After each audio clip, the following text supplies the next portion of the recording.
हरि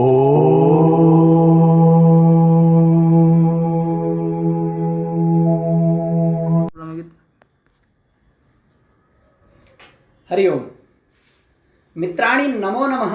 स्वागतम सर्वेषां संस्कृत विषय अध्ययने।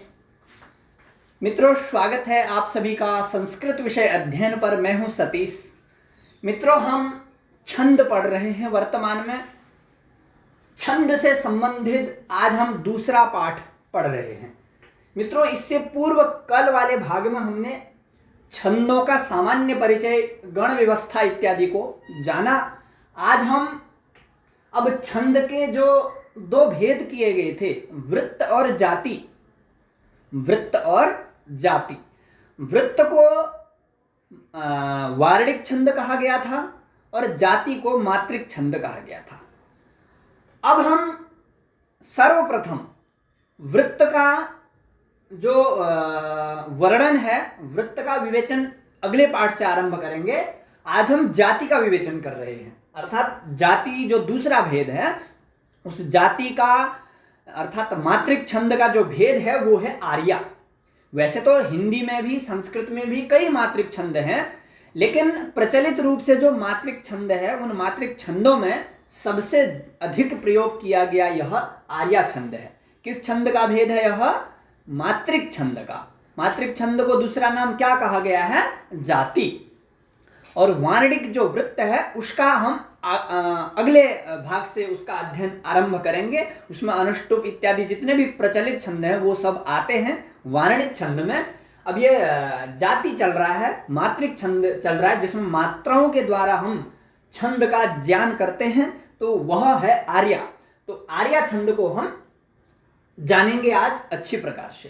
तो सर्वप्रथम आप सभी जानते हैं, किसी भी चीज को हम पहचानते हैं, उसको हमें आत्मसात करना है, तो हम उसके लक्षण को पहचानते हैं, अर्थात उसकी प्रवृत्ति क्या है उसको हम पहचाने तो किस लक्षण से पहचाने। जैसे हम बोलते हैं ना, इसमें ये लक्षण है, अर्थात इसमें ये गुण हैं, तो वो गुण, वो लक्षण जिसमें मिलेंगे तो सर्वप्रथम हम किसी का लक्षण ही जानते हैं। तो आप सभी ने पढ़ा भी होगा। एक बार आपका फिर पुनः मैं स्वागत करता हूं कि किस प्रकार से आपको इसका अधिगम कराया जाए। तो आइए मित्रों, हम इसका यह आर्या छंद का जो लक्षण है वो पढ़ते हैं। तो लक्षण है, यस्याः पादे प्रथमे द्वादश। यस्याः पादे प्रथमे द्वादश मात्रास्तथा तृतीयेऽपि। मात्रास्तथा तृतीयेऽपि अष्टादश द्वितीये। अष्टादश द्वितीये चतुर्थके पंचदश शार्या। चतुर्थके पंचदश शार्या। मित्रों, वैसे तो आप सभी जानते भी होंगे, हम यदि किसी छंद का लक्षण पढ़ते हैं तो उस लक्षण में ही उदाहरण के गुण भी पाए जाते हैं, अर्थात हम उसी लक्षण में ही उन मात्राओं को घटा सकते हैं, वर्णों को घटा सकते हैं, गण को पहचान कर सकते हैं, भले ही वह वार्णिक छंद हो या वो मात्रिक छंद हो, भले ही जाति हो या वृत्त हो। तो फिर भी हम एक प्रचलित श्लोक जिसको जानते हो, जिसको हम याद कर सके हों, याद कर सकते हो, तो उसको हम एक उदाहरण के रूप में समझाया करते हैं। तो मैंने आपको उदाहरण के रूप में आप सभी के लिए ग्रहण किया है, उद्धृत किया है उदाहरण, यह भास द्वारा विरचित स्वप्न वासव दत्तम नाटकम का मंगलाचरण।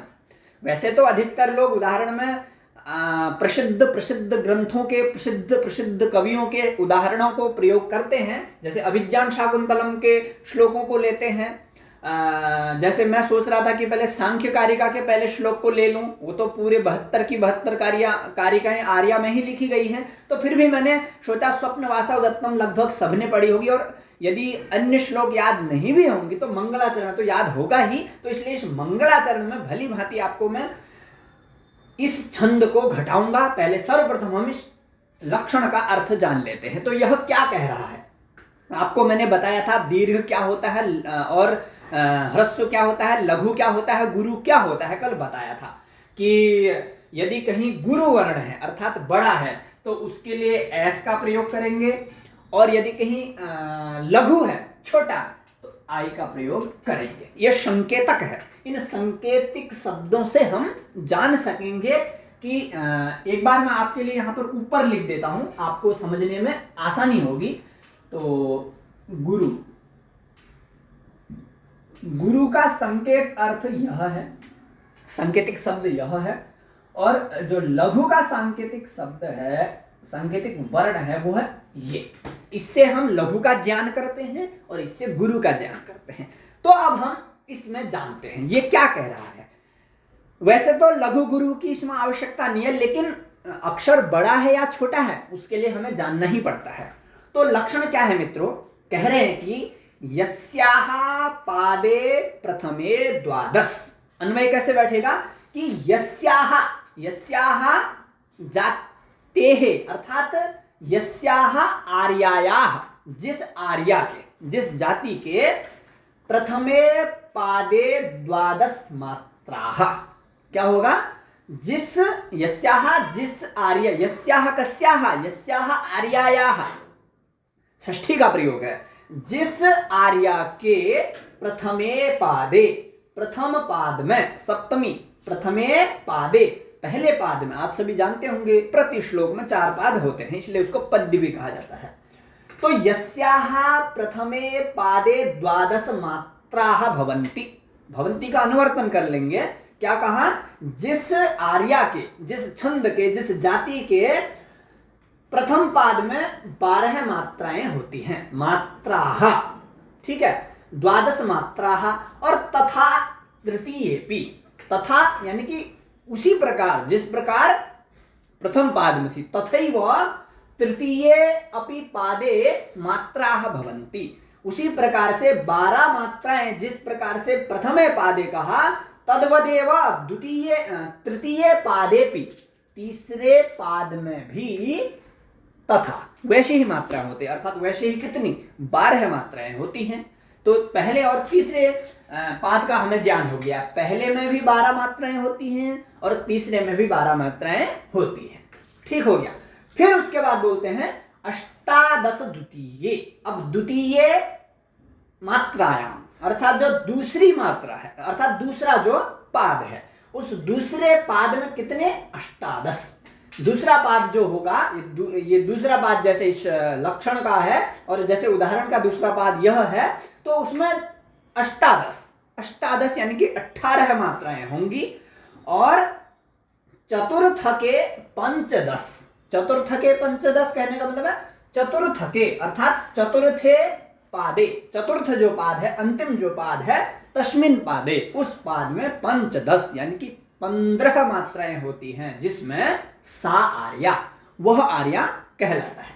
एक बात पुनः देख लेंगे, यस्याः पादे प्रथमे द्वादश मात्राः, कहने का मतलब है जिसके प्रथम पाद में 12 मात्राएं होती हैं। और तथा तृतीय भी, तथा का वैसे अर्थ होता है वैसे ही, अर्थात वैसे ही पहले पाद की तरह ही तृतीय अपि, तीसरे पाद में भी मात्राएं होती हैं। फिर बोले अष्टादश द्वितीय, और जो दूसरा पाद होगा उसमें 18 मात्राएं होंगी। और चतुर्थ के पंचदश, जो चौथा पाद होगा उसमें 15 मात्राएं होंगी, जिस छंद में सा आर्या, वह क्या कहलाएगा, वह आर्या नाम से प्रसिद्ध होगा। तो आशा है आपको लक्षण का जो अन्वयार्थ, उसका पदार्थ, उसका भावार्थ अच्छी प्रकार से समझ में आ गया होगा। तो हम आगे बढ़ते हैं। अब यह उदाहरण वही मैंने आपको बताया स्वप्नवासवदत्तम का मंगलाचरण इसीलिए है क्योंकि आपको लगभग सबको यह स्मरण रहता है, इसलिए यही ग्रहण किया गया है। तो इसको भी हम पढ़ लेते हैं। सर्वप्रथम उच्चारण सर्वप्रथम आना ही चाहिए किसी भी चीज का। तो क्या है, उदाहरण है उदयनवेन्दु सवर्णा, उदयनवेन्दु सवर्णा वासवदत्ता बलौ बलस्य त्वां, वासवदत्ता बलौ बलस्य त्वां पद्मावतीर्ण पूर्णौ, पद्मावतीर्ण पूर्णौ, वसंतकम्रौ भुजौ पाताम्, वसंतकम्रौ भुजौ पाताम्। मित्रों, सर्वप्रथम ध्यान देने वाली बात यह है, वर्तमान में आप छंद पढ़ रहे हैं, न कि कोई नाटक। आप यहां पर मात्र शब्दों पर विशेष ध्यान रखें, उसके अर्थ पर विशेष ध्यान रखने की आवश्यकता अभी नहीं है।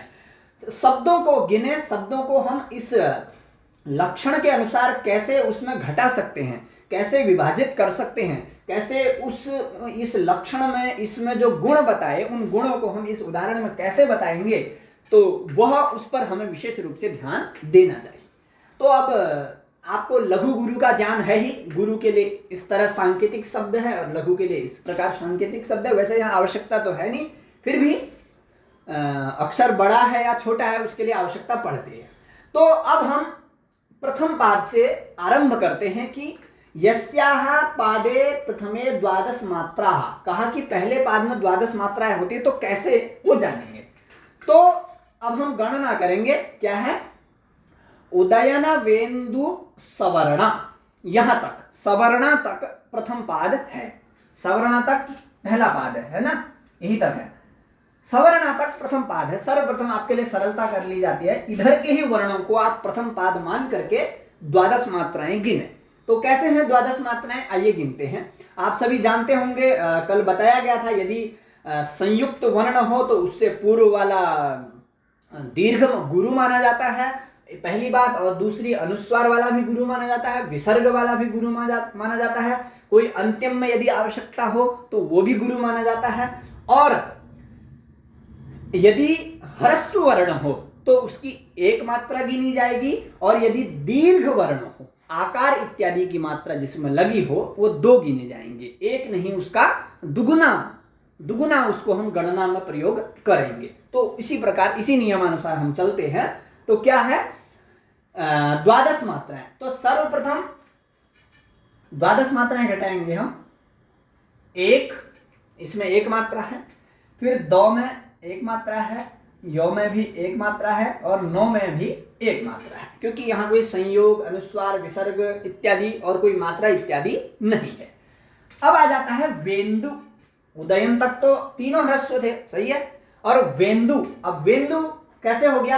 आगे नौ और दो का संयोग हो जाने के कारण ये वो भी क्या हो जाएगा? गुरु हो जाएगा। तो इसके आगे ये अवग्रह लग जाएगा। फिर ये जो दु है, इसमें ह्रस्वाकार है, ये मात्र एक ही रहेगा। फिर उसके बाद सौ है, सौ में भी कोई आगे पीछे संयोग, अनुस्वार, विसर्ग इत्यादि नहीं है, तो कोई मात्रा नहीं है, तो ये भी लघु हो जाएगा। फिर व और ऋणा, यहां पर र और ण का संयोग है, आपस में मिले हैं दो हल, तो इन दोनों के मिले होने के कारण ये जो व है ये भी क्या हो जाएगा? ये भी गुरु हो जाएगा। और अणा में एणो न होते हुए णा है, आकार की मात्रा है, तो ये भी क्या हो जाएगा? ये भी गुरु ही हो जाएगा। अब गणना करते हैं। आपको बताया है मैंने, जहां पर ये अवग्रह का चिन्ह होगा, ये एक न गिनते हुए दो गिना जाएगा। तो द्वादश मात्राएं किस प्रकार से हैं हम जाने।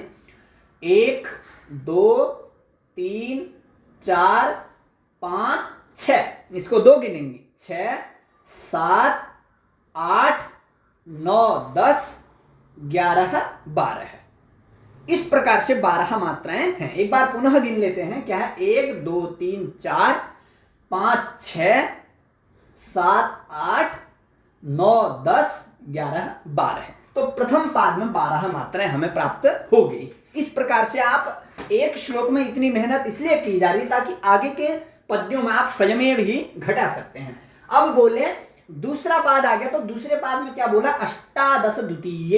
इसको अभी छोड़ देते हैं, जब तीसरा पाद आएगा तब इसका वर्णन करेंगे। तो अष्टादश द्वितीय, जो दूसरा पाद है उसमें 18 मात्राएं होती हैं, अर्थात सबसे अधिक। अब इसमें हम गिनेंगे द्वादश मात्राएं कैसे हैं। तो द्वादश मात्राएं, ये आकार है वा, तो यह गुरु हो जाएगा। सौ ह्रस्व है तो यह लघु हो जाएगा, फिर वो भी लघु हो जाएगा। अब यहां पर तो दत्ता में दो है, 2 बार तकार का उपयोग किया गया है, तो संयुक्त वर्ण हो गया, तो पूर्व वाला क्या हो जाएगा, गुरु हो जाएगा। और ये तो ता आकार है, ये भी गुरु हो जाएगा। ये ह्रस्व हो जाएगा, ये गुरु हो जाएगा। फिर इसके बाद ब है, ब के साथ कोई संयोग इत्यादि नहीं है, तो यह भी लघु माना जाएगा।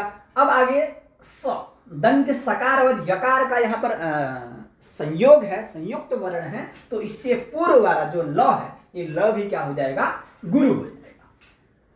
और यह भी गुरु हो जाएगा, क्योंकि आगे त और व का संयोग है। इन दोनों का संयोग होने के कारण यह वर्ण भी क्या हो जाएगा, गुरु हो जाएगा। और यह तो त्वा, त्वम वम आ की मात्रा है, तो आ की मात्रा होने के कारण यह भी गुरु हो जाएगा। तो अब गणना करते हैं कि दूसरा हमारा पाद है, उसमें अष्टादश बोला है, अष्टादश है कि नहीं है। तो गिनेंगे 1 2 3 4 5 6 7 8 9 10 11 12 13 14 15 16 17 18 स्पष्ट है। तो इस प्रकार से मित्रों 18 मात्राएं हमें दूसरे पाद में भी प्राप्त होती हैं।